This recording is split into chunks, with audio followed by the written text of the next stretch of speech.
So mga tol, alam po ng karamihan na lagi itong hinahamon ng angas ng Pinas General Casimiro itong si Naoya Inoue mga tol.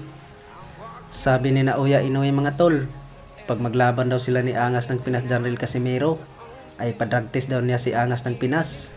At sumagot naman si angas ng Pinas General Casimiro mga tol, ay wala daw problema.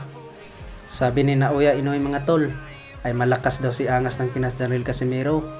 At sabi ni angas ng Pinas, ito lang ang sikreto namin para lumakas. Kumain ka ng kamuting kahoy at saging. Sabi ni angas ng Pinas General Casimiro mga tol, ay Inoue, kumain ka ng kamote para mag-utot-utot daw. Banat ni angas ng Pinas General Casimiro mga tol, ay nakita natin sa upload sa Cuadro Alas It's My Boy.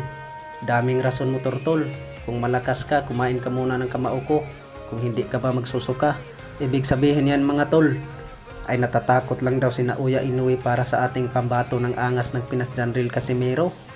Marami daw katwiran si Naoya Inoue mga tol para maiwasan lang niya ang angas ng Pinas General Casimiro.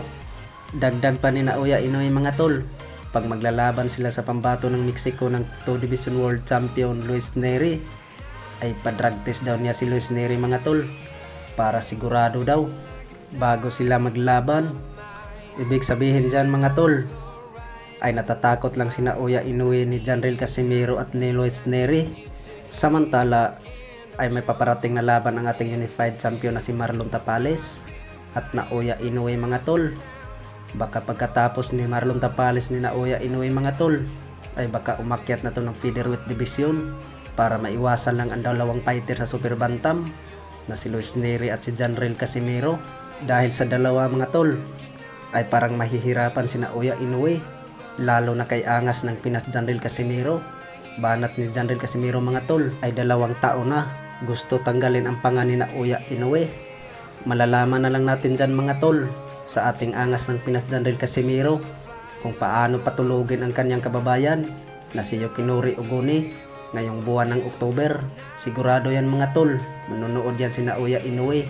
Pagmasdan lang ni Naoya Inoue mga tol ang galawan ng angas ng Pinas General Casimiro ngayong buwan ng October, para pag maglaban na sila ay alam na ni Naoya Inoue, para hindi na mahihirapan si Naoya Inoue mga tol na babasahin ang galawan ni General Casimiro dahil nakikita na niya sa personal.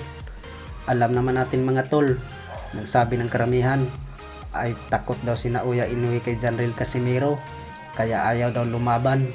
Sabi ng karamihan mga tol ay takot daw si Naoya Inoue kay angas ng Pinas General Casimiro, baka mapugutan daw ng ulo